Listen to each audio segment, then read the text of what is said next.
Hey everybody, how's it going? And welcome back to the channel. Today I'm bringing you a DeckTech, and not just any DeckTech, my own very personal brew. I've been brewing this deck for about a year, and I think it's in a really good spot right now. If you're new here, make sure you like and subscribe. I post a video every Monday and Friday, and it would just make me happy. The commander I'm talking about, of course, is Meren of Clan Nel Toth. Meren is a very strong graveyard engine. It ends up raising the floor and the ceiling of a bunch of different cards while also being able to use a unique suite of engines and stacks. Where Golgari has issues with interaction, engines, and, stacks pieces being kind of flat, it's not really an issue in Meren because we get to, compensate. Even though we use this ability to add value to our game plan, it's not a full necessity and we don't need to have it out on the field to have a game. But let's get into the card itself, okay? Meren of Clan Nel Toth is a 2 generic, 1 black, 1 green commander, a human shaman that says whenever another creature you control dies, you get an experience counter. At the beginning of your end step, choose target creature in your graveyard. If that creature's converted mana cost is less than or equal to the number of experience counters you have, return it to the battlefield. Otherwise, put it in your hand. Despite not having any ramp, card advantage, or combo potential in the command zone, Meren is a commander that we can fall back on and add value to whatever plan we are trying to go for. Whether we're trying to add some stacks elements to slow the game down, or we are trying to speed ourselves up with engines, Meren can support that greatly. Talking about the colors for a second, okay, we do some things well, some things bad. It's not the worst color combination in the world, but it's definitely not the best. I think the strongest things that Golgari has going for it right now are creature strategy support, tutor density in general is very high. I think overall Golgari has a lot of aristocratic pieces, which normally isn't like fantastic, but we are in a reanimator shell.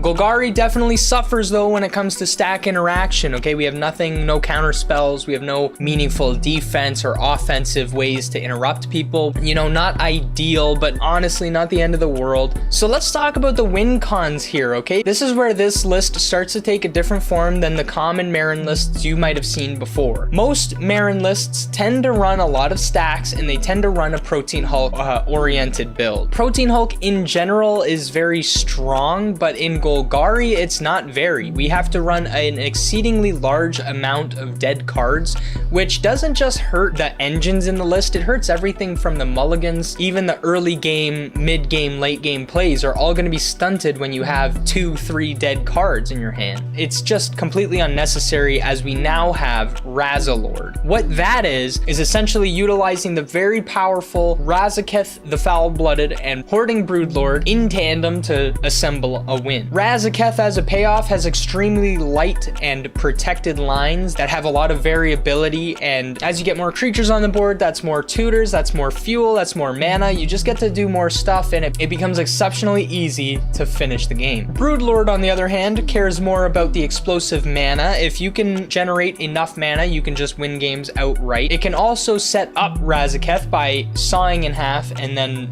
Entomb reanimating. And then you have, the 2 tokens from Broodlord to use as fuel. Another thing that's particularly good about Broodlord is it itself has Convoke. This is almost a 1-card win con. What can both of these things set up that leads to a win? The primary combo that we'll be assembling with either of these 2 cards is between Eternal Witness, Saw in half, and either Culling the Weak or Lion's Eye Diamond, depending on what you need. Once you assemble your tokens, however, obviously you need some way to give them haste. If you have the land drop available, you can just drop Gaia's Cradle for infinite mana. If not, you can use Crop Rotation, and then you can overrun with Finale of Devastation. Now, this might seem like a lot of steps to get this going, but honestly, once you have Razaketh or Broodlord onto the field, that's basically like you've won. You don't have to worry that there are 3+ pieces that you're going to be assembling. Not only is it going to happen for you, but it can be done very easily, and it can be done protected. I'll just quickly mention, I think it goes without saying that we have a backup combo with Witherbloom Apprentice and Chain of Smog. Okay, this is just A plus B, you win. It's not very safe, but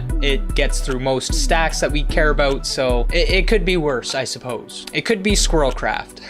I'm not gonna go too into depth on all the different ways that you can assemble these combos because it's highly variable on the board state. I will go over one of my favorite setup lines that even uses the very unique card Clown Car. I'll briefly just mention that this card is awesome. It's just another body at the end of the day for free. Crewing it is pretty easy, and you get to use it in a very clever way with Razaketh. So for this line to be done, you need 1 creature, 2 lands, and a green mana available, and 10 total life. So you'll basically sacrifice a creature, get life, death, sack a land, get and cast Clown Car for 0. You can crew Clown Car with Razaketh, sack it to get, cast, and crack Lion's Eye Diamond for 3 green. After you do that, you can get Chatterstorm. After you Entomb and Reanimate and do all of those steps, basically you're gonna have 5+ creature tokens, squirrel tokens, plus a floating green. You can sacrifice one of those tokens and get Veil of Summer. Bang! You just made a protected win. The weaknesses and strengths of this win con. I think there are 2 main strengths of this combo that really draw me to it. The first is combo layering. You can assemble this combo in a ton of different ways from a ton of different variations, and it just adds a superb amount of flexibility to the list. Each card represented in the combo is not that bad on its own and ends up providing a nice supplement to the game plan in general. I mean, just imagine like Saw in Half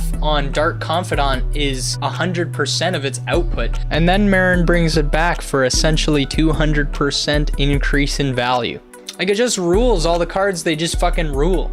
A unique thing that this combo actually gets around is Soulless Jailer and Grafstigger's Cave. Let's get into the weaknesses, because do of course have weaknesses. The first of which is unfortunate, and it's that this entire line, they fold to tax. So anything that increases non-creature spells or creature spells or anything like that, obviously Rule of Law is a problem. Rule of Law was always a problem. Grave Hate certainly does hurt for the ideas of reanimating, but you know, overall it's not the end of the world, and we can still pull off victories with it. So what's the game plan for this deck looking like? How are we operating the average cEDH landscape? Generally speaking, your opening hand should have some form of engine or stacks element in it, preferably a tutor. If you're like mulliganing down to 4, preferably you have a land, ramp, engine, and tutor in that 4. Engine or stacks, okay? Engine is preferred because you can always draw into stacks. You cannot stacks into an engine. Your turn 1 is going to be pretty basic. You're going to be land, dork, pass, or, you know, land, mana crypt into some form of stack. You're going to want to be setting up your game plan early. This is the time where your stacks elements are going to be most effective. By turn 3, hopefully you have engine and stacks piece out. Some of my favorite board states look like a Collector Oof plus like a Sylvan Library. Your best stacks pieces are going to be Collector Oof, Chalice of the Void. Haywire Might is going to stop a lot of Rhystic Studies Mystics, even punish them. Root Maze is by far one of my favorite turn 1 plays. And of course, something like Dauthi Voidwalker or Opposition Agent, the staples are very, very strong at disrupting your opponents. I'll take a second to say that Dauthi Voidwalker is exceptionally strong in Meren because you essentially get a Dauthi per turn, and that is a really nutty effect. Now for engines, your absolute best engine in the game is Skull Clamp. You are able to clamp dorks and bring them back super easy. The Sealing Case with Orcish Bowmasters and Meren out is 2 mana, draw 4 a turn. Your next best engine, the one that you're going to want to be looking for in most games, is going to be either the One Ring or Necropotence. These are roughly the same in power level. The One Ring is a lot better if you can get it out early because it scales into a winning card. Necropotence is a little bit of a dangerous one. We use it somewhat as like a shitty Rhystic Study where we're drawing like 5-6 cards a turn, not drawing the deck, not doing anything weird like that. Having a Necropotence out on the battlefield will get a target on your back, so that is worth noting. Call of the Ring is a brand new engine that I'm using. It actually works fairly well. Adding looting to one of our creatures is a pretty strong effect. Drawing every upkeep more or less because you're gonna have a creature out is very strong. It is a very nice thing to have. It is basically a Dark Confidant with making something unblockable is like sorta good for Oran Frostfang too. That's kind of a weirdo synergy though. Like That's not super relevant, but it is there. Yawgmoth Thran Physician is a classic Meren engine. It just does everything. It controls the board, discards things from your hand, and it draws cards, on top of proliferating. Proliferating didn't really matter until the One Ring. If you can get the One Ring out and then Yawgmoth, you're probably gonna win the game. The last engine I want to talk about is my favorite card on the list, Braid's Arisen Nightmare. Very potent engine piece. Will net you 2 to 3 cards per turn. People are not going to be sacrificing dorks. People are not going to be sacrificing commanders. People are not going to be able to sometime. You will be getting a ton of card advantage for just 3 mana. This is probably a better engine than everything except for Skull Clamp and Necropotence. And even then, I think it might be better than Necropotence. How are we going to be interacting with our opponents? We're going to be using cards like Haywire Might, not only deter people, but to punish early enchantments. Allosaurus Shepherd is a fantastic card because it prevents huge majority of our cards from being countered, on top of being a clampable body. It is also nice that you don't have to worry about crop rotation being mental misstep. However, if you ever do get your crop rotation mental misstep, it's perfectly acceptable to slap your opponent's deck across the table and then just leave. I guess I'll throw Orcish Bowmasters in this section interaction because it's flash. Ooh, it does pretty much everything this deck wants to do. It is basically Meren's own child. Being able to spawn a body, it's a 1/1, shoots other people for just playing the game. It does so on enter the battlefield. And for 2 mana, like, this is something that Meren can bring back so easily.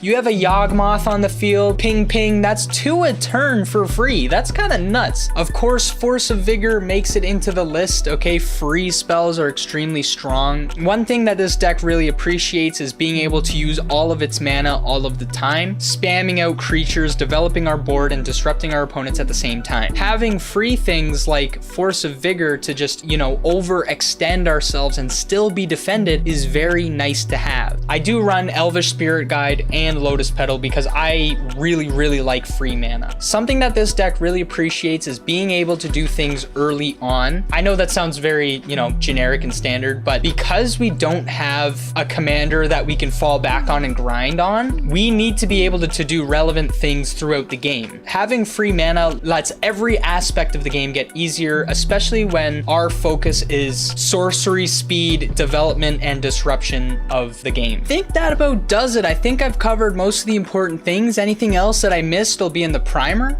And yeah, see ya.